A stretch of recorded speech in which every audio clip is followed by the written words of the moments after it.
เมื่อก่อนเคยฮักกันดีแต่วันนี้ฮักเขาจึงหายไป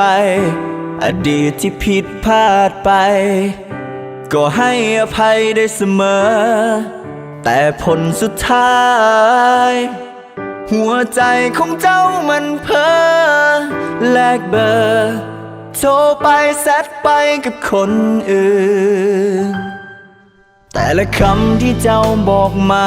ว่าหักข่อยนั้นบ่เคยหักไผ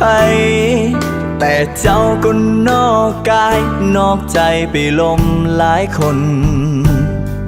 ลืมหนึ่งคนที่เคยบอกหักลืมกันแล้วบ่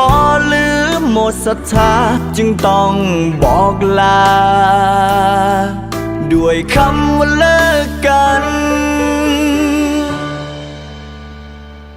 เสียบแทนยังบ่เท่าเสียบใจต่อให้ดึงเอาไว้ก็บ่มีทางจะกลับมาให้มันสาแก่ใจหลายใจให้พอปล่อยให้ใจดวงนี้มันแตกสลายเสียบแทนยังบ่เท่าเสียบใจเอาเขาคนใหม่มาเหยียบใจกันได้ลงคอถ้ายังบ่พอต้องขอลาไปต้องนอนห้องไห้กับความหักที่ให้ตัวตน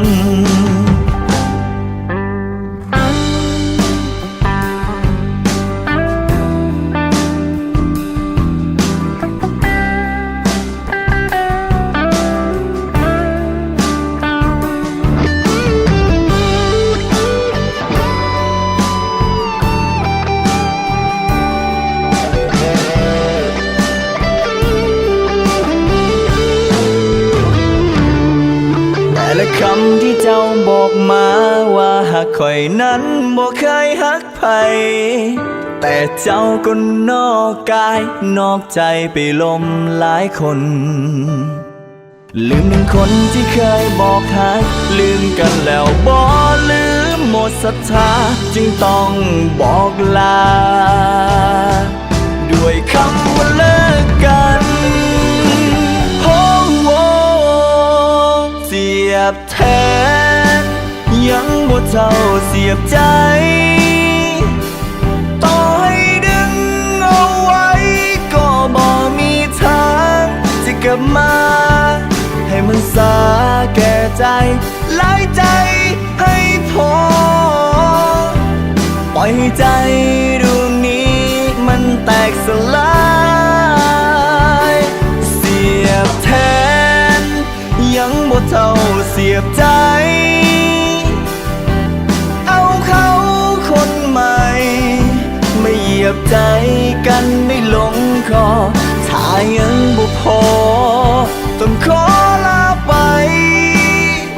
ต้องนอนห้องไห้กับความหักที่ให้ตัวตนเลิกกันบ่พอเท่าใดก็เอาคนใหม่เข้ามาในชีวิตหรือเจ้าคิดลมซ้อนครบซ้อนมาแต่ดนต้องทนกำกืนทนฝืนยืนเกือบบ่ไหวให้ตายไปก่อนแม่นบ่เจ้าจึงจะพอใจต้องกลายเป็นคนโง่ที่เธอสวมเขา